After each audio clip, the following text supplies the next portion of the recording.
أعوذ بالله من الشيطان الرجيم. بسم الله الرحمن الرحيم. يا أيها الناس اتقوا ربكم الذي خلقكم من نفس واحدة وخلق منها زوجها وبث منهما رجالا كثيرا ونساء واتقوا الله الذي تساءلون به والأرحام إن الله كان عليكم رقيبا. وآتوا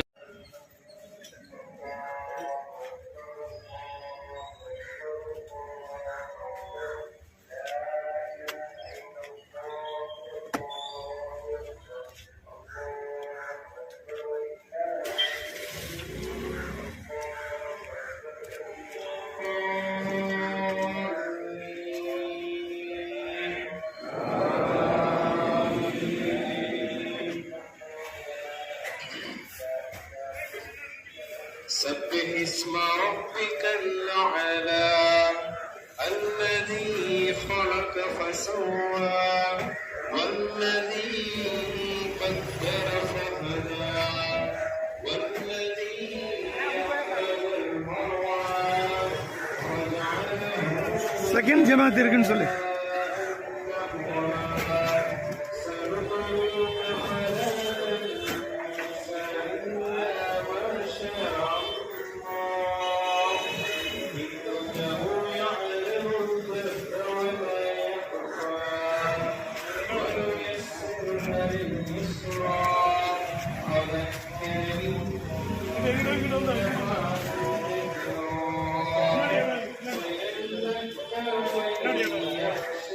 Arafah second ஜமாத் இருக்கு.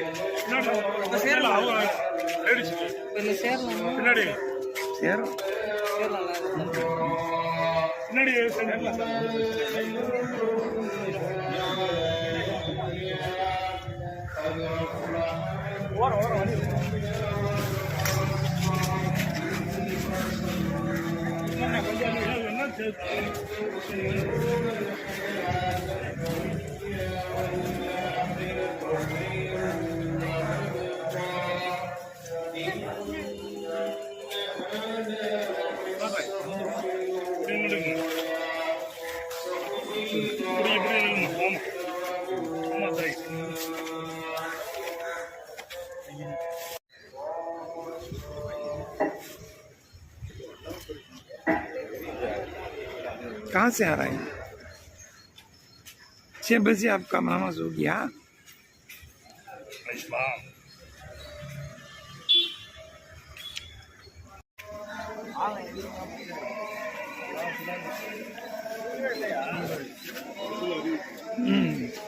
अस्सलामु अलैकुम वरहमतुल्लाहि वबरकातुहू।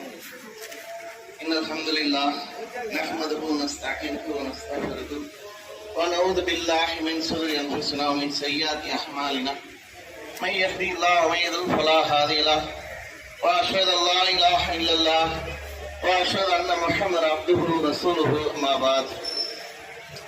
எல்லாம் அல்ல அல்லாஹ்வின் நல்லடியார்களே, சகோதர சகோதரிகளே, அல்லாஹ்வின் மாபெரும் அருளால்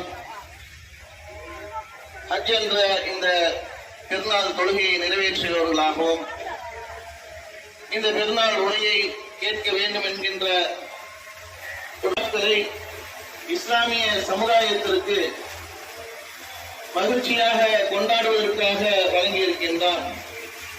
அதில் இந்த ஹஜ் பெருநாள் என்பது தேவத்துவ தந்தை இப்ராஹிம் அலைஹிஸ்ஸலாம் அவருடைய தியாகத்தையும் அவருடைய வாழ்க்கையையும் அவருடைய இந்த தூத்துவ பணியையும் நினைவு கூறக்கூடிய வகையில் அல்லாஹ் இந்த ஹஜ்ஜுடைய பெருநாளை நமக்கு கொடுத்திருக்கின்றார் என்றால், இந்த இப்ராஹிம் அலைஹிஸ்ஸலாம் அவர்கள்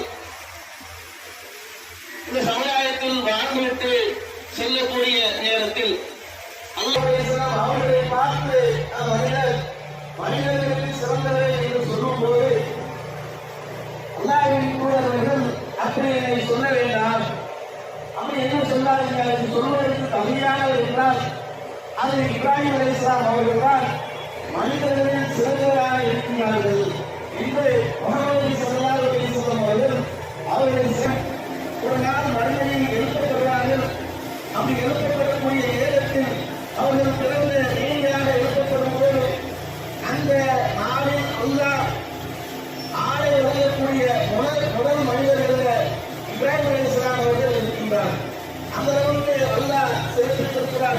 இன்னும் எந்த அளவுக்கு அல்லாஹ் சிறப்பித்திருக்கிறார் என்றால்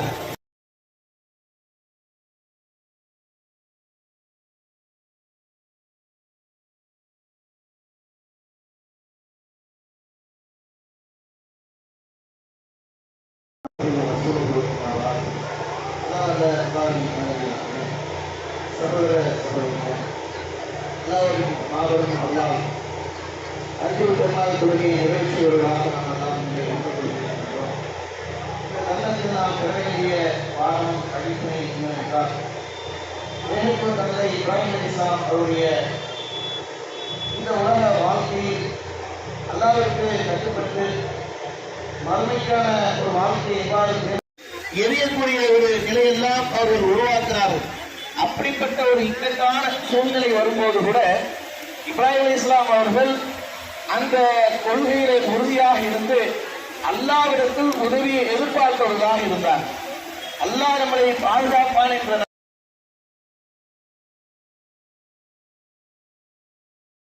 اللهم اجعل القرآن لقلوبنا ضياء ولأسقامنا دواء ولأبصارنا جلاء ولذنوبنا ممحصا وعن النار مخلصا وارزقنا تلاوته آناء الليل وأطراف النهار